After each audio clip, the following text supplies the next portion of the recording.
The Breaking Point. The starship Mercy drifted silently through the Varaxian atmosphere, its sleek white hull emblazoned with the ancient symbol that had followed humanity to the stars, a red cross against a field of white. Dr. Ilara Chen stood at the viewport, watching the alien landscape unfold beneath them. Towering crystal formations caught the light of twin suns, shattering it into kaleidoscopic patterns across the purple plains. "Beautiful, isn't it?" Captain Rice said, stepping beside her. "Hard to believe they were at war just 2 years ago." Ilara nodded. "Even harder to believe they accepted our help. The Galactic Council said the Varaxians would never trust humans. That's what we do best, Doctor. Prove them wrong." The Terran Medical Corps had grown from humble beginnings on Earth to become the most respected humanitarian organization in known space. While Earth's military might remain formidable, it was our healers who had truly changed the galaxy's perception of humanity. Where other species conquered, humans healed. Where others dominated, humans served. The Mercy descended toward the glittering capital city of Kazthrax, one of 12 medical ships deployed across Varax and its colonies. This particular mission carried experimental treatments for a neurodegenerative disease ravaging the Varaxian population, a diplomatic breakthrough years in the making. "Incoming transmission from Central Command," the communications officer announced. Captain Rice frowned. "Put it through." Admiral Hassan's hologram flickered into existence, his expression grim. "Captain, I'm ordering immediate evacuation of all medical personnel. We've lost contact with 3 facilities in the outer colonies. Before communications went dark, we received disturbing footage." "What kind of footage, sir?" "Varaxian military forces attacking our medical stations. No provocation, no warning. They're targeting our people specifically, Captain. This isn't a misunderstanding." Ilara felt her blood run cold. "That's impossible. We're treating their people. Their leaders signed the Geneva Accords." "I know, Doctor. Believe me, I know." The Admiral's voice cracked slightly. "But the evidence is irrefutable. All ships are to withdraw to safe distance immediately, while we attempt diplomatic resolution." The bridge fell silent as the transmission ended. "Calculate emergency departure vectors," Rice ordered, his voice tight. "Begin evacuation procedures for all groundside personnel." Ilara gripped the railing. "We have 53 staff in the Central Hospital. They're mid-procedure with critical patients." "I'm sorry, Doctor. Orders air." The ship lurched violently, throwing them against the bulkheads. Warning klaxons blared as the tactical officer shouted, "Varaxian defense batteries targeting us. Shields at 60%. "How is this possible?" Rice demanded. "They don't have our shield frequencies." Another hit rocked the ship. Through the viewport, Ilara watched defense turrets rising from hidden bunkers around the landing zone. "They knew we were coming," she whispered. "They planned this." The next hit took out their propulsion system. As emergency lighting bathed the bridge in crimson, Ilara's last thought before the final barrage struck was of her team below. Healers who had come to save lives, now facing those they'd sworn to help. The news reached Earth within hours. The footage from the few surviving medical staff was broadcast across every settlement from Luna to the Mars colonies. Humanity watched in horror as medical personnel were gunned down while tending patients, their white uniforms stained crimson, hospitals purposely targeted, wounded executed, those taken prisoner paraded before cameras, their frightened faces the last images their families would ever see. In the United Earth headquarters beneath Geneva, the Security Council convened an emergency session. 17 ships lost. Over 3,000 medical personnel dead or captured. General Winters reported, her voice steady despite the horror of the numbers. "The Varaxians are jamming all communication with prisoners. Our intelligence suggests they're being held in research facilities." President Alvarez closed his eyes briefly. "And their justification? They're claiming our medical teams were collecting genetic samples to develop bioweapons tailored to Varaxian physiology. They presented this narrative to the Galactic Council as justification for a preventative defense. That's absurd," Science Director Okafor interjected. The Terran Medical Corps operates under complete transparency. All research data is publicly available. The Varaxians know that, Intelligence Director Quan said quietly. This wasn't a misunderstanding. Our analysts believe this was planned from the beginning, to gain access to our medical technology, while eliminating our personnel. Silence fell across the chamber as the implications sank in. Send diplomatic envoys, President Alvarez finally ordered. Request immediate return of our people. Make it clear there will be severe consequences otherwise. General Winters shifted uncomfortably. Mr. President, I must inform you that we've received unusual requests from several military commanders. What requests? They're asking for Operation Nemesis to be activated. The room temperature seemed to drop several degrees. Absolutely not, Alvarez said firmly. We are not those people anymore. We will resolve this diplomatically. Director Quan cleared his throat. Sir, preliminary intelligence suggests the Varaxians have already begun dissecting captured medical personnel alive. The President's face hardened. Continue diplomatic efforts, but prepare our fleets.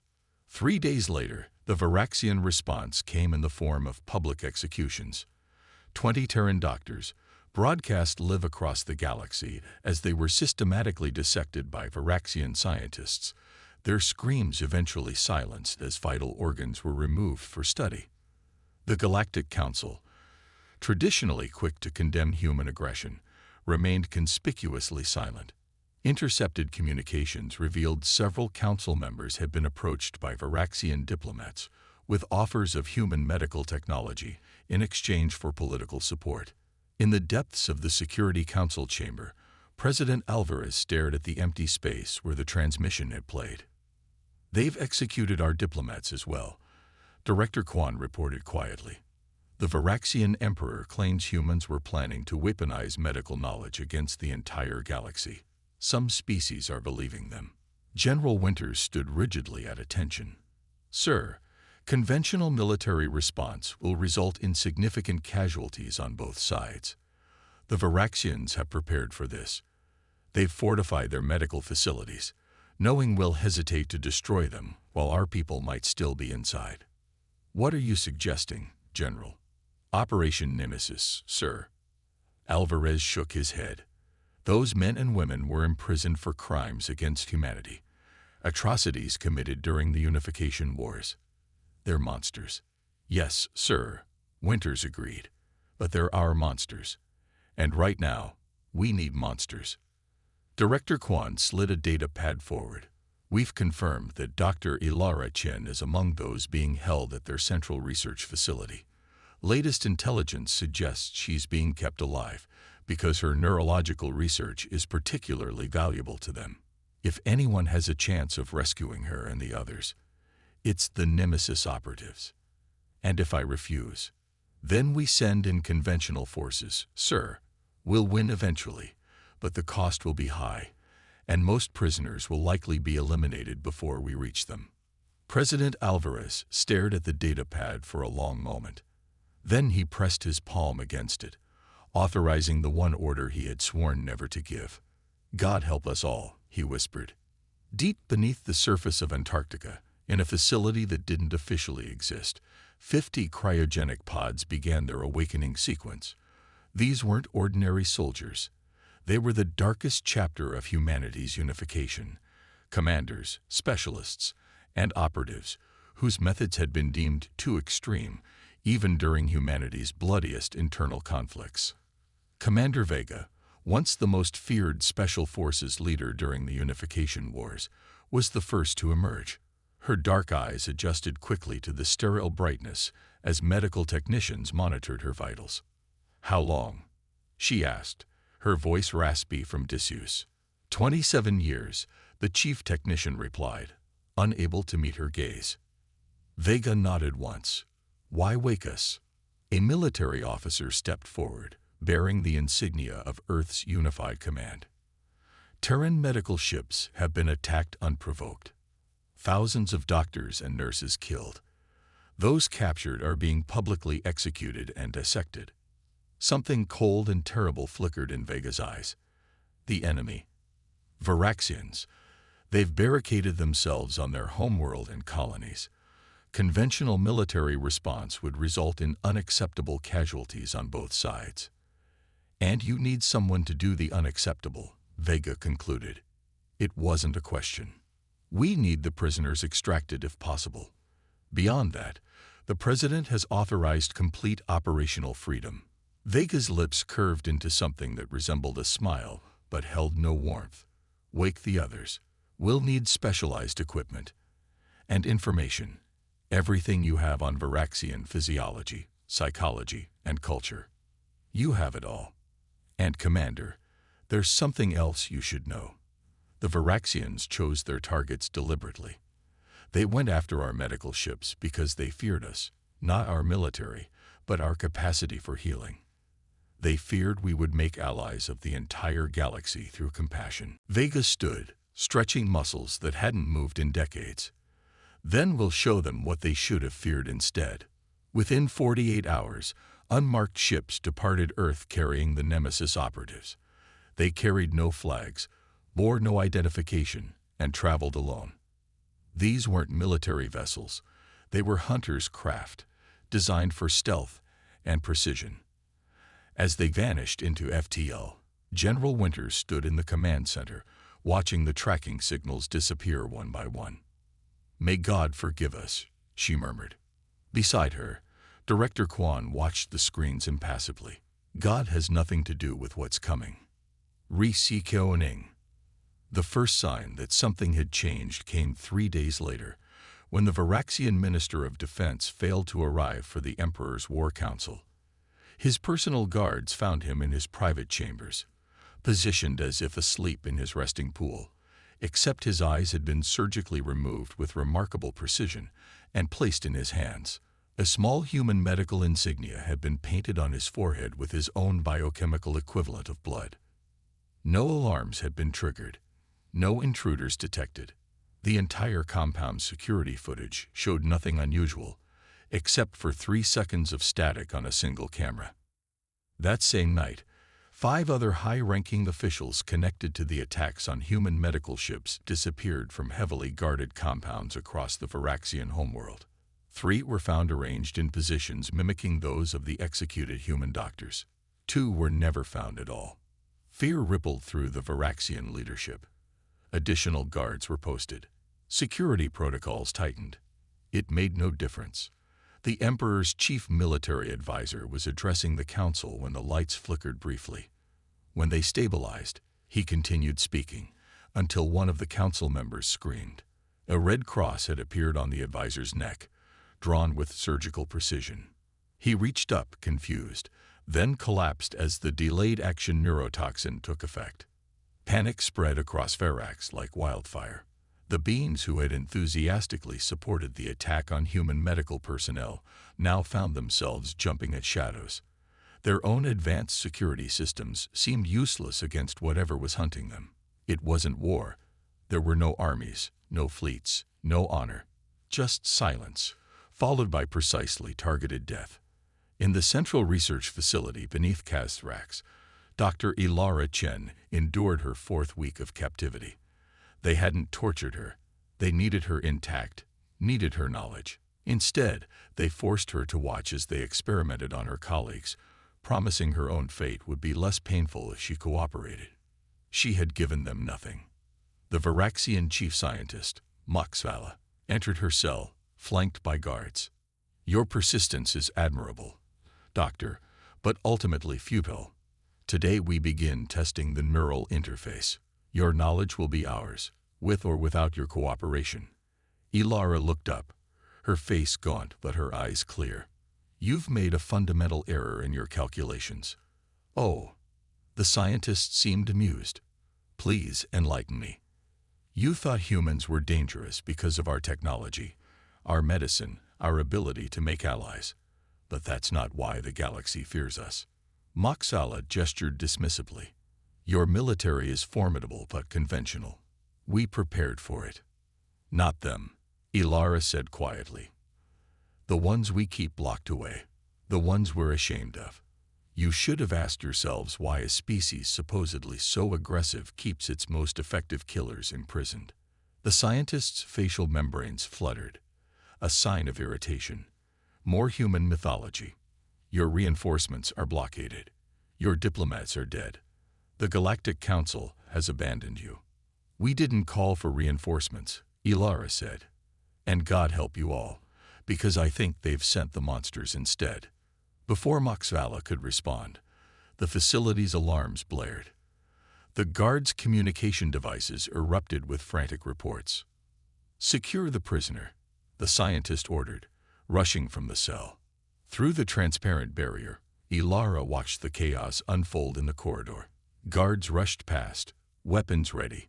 Then the lights went out, plunging the facility into darkness. The emergency systems kicked in moments later, bathing everything in dim red light. What happened next occurred in fragments, screams echoing through ventilation systems, weapons fire that abruptly ceased, and silence more terrifying than any noise. When the lights returned, the corridor outside was empty except for a single human figure approaching her cell. Commander Vega deactivated the barrier with a security code she shouldn't have known. Dr. Chen, I'm here to extract you.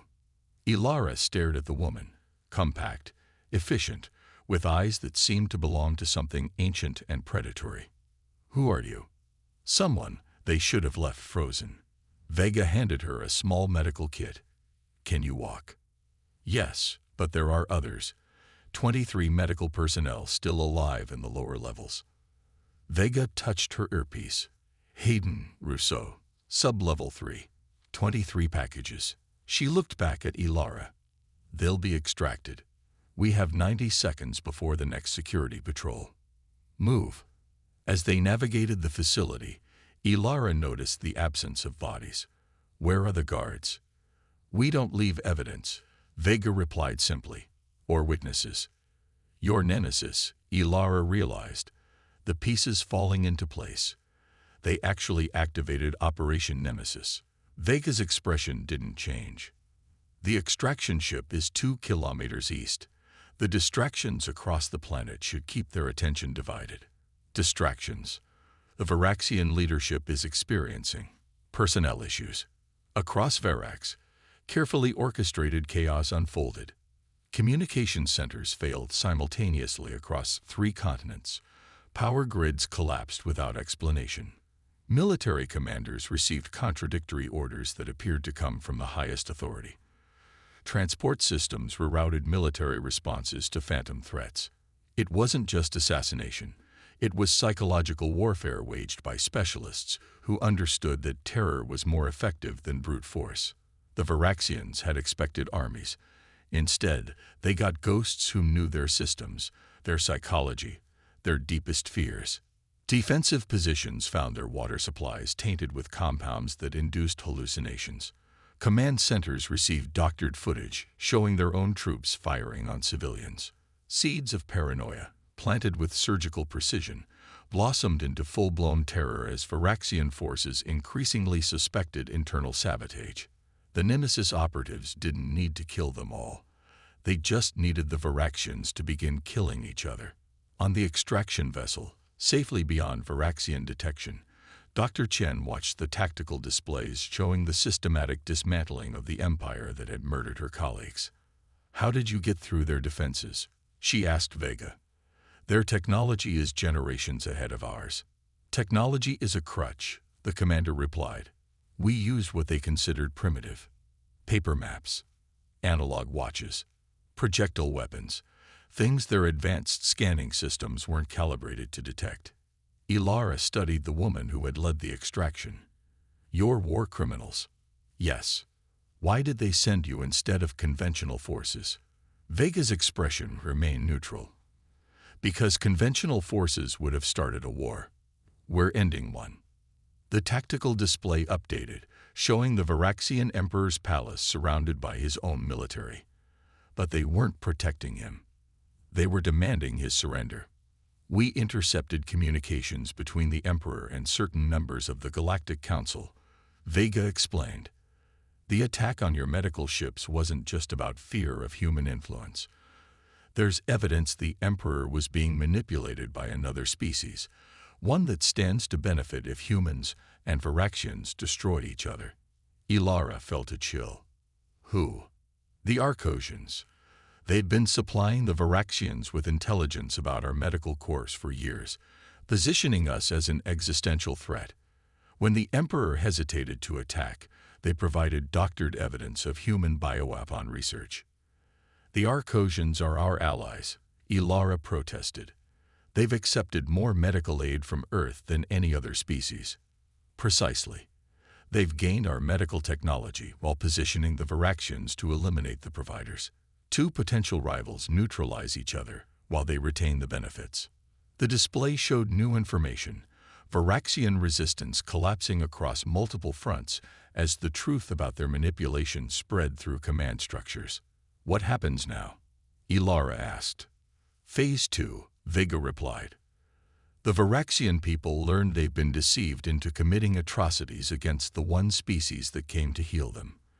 Their leadership is dismantled from within. And the Arcosians, a cold smile touched her lips. They'll find their successful manipulation has drawn attention they should have avoided. 3 weeks later, the Galactic Council convened an emergency session as reports filtered in about mysterious deaths among Arcosian leadership. Their prime coordinator was found in his private chambers, medical instruments arranged precisely around his body. His brain had been removed with surgical precision, a note left in its place. We know. Diplomatic channels erupted with accusations and denials. Earth officially expressed concern while disavowing any involvement. Meanwhile, Varaxian revolutionary leaders released evidence of Arcosian manipulation, turning galactic opinion against their former allies. In the secure chamber beneath Geneva, President Alvarez received the final report on Operation Nemesis. All medical personnel recovered alive have been returned to Earth, General Winters confirmed. Varaxian leadership has been replaced by a provisional government seeking diplomatic restoration. The Arcosian situation is resolving itself. And Commander Vega? The President asked. Her team has been returned to cryogenic suspension, Director Quan reported. As agreed. Alvarez studied the data concerning casualties. Only 46 confirmed Varaxian deaths. I expected thousands. That wasn't their mission, Winters explained. Vega understood that the best weapon against the Varaxians was the truth of their manipulation. The targeted removals were simply to create the necessary chaos to extract our people and plant the evidence. And the Arcosians? Quan's expression remained neutral. We have no official knowledge of any operations against Arcosian leadership. President Alvarez wasn't fooled. Make sure Vega's team is secured properly, and pray we never need to wake them again. As his advisors departed, the president remained alone, staring at the final piece of intelligence, a message transmitted from an untraceable source to every species in the galaxy. Humanity sends its healers first. Remember what follows if you harm them. The Galactic Council's next resolution passed unanimously. All attacks on medical personnel of any species would be considered crimes against galactic civilization. Human medical ships resumed their missions across the stars, now accompanied by observers from multiple species to ensure transparency. No one ever attacked them again.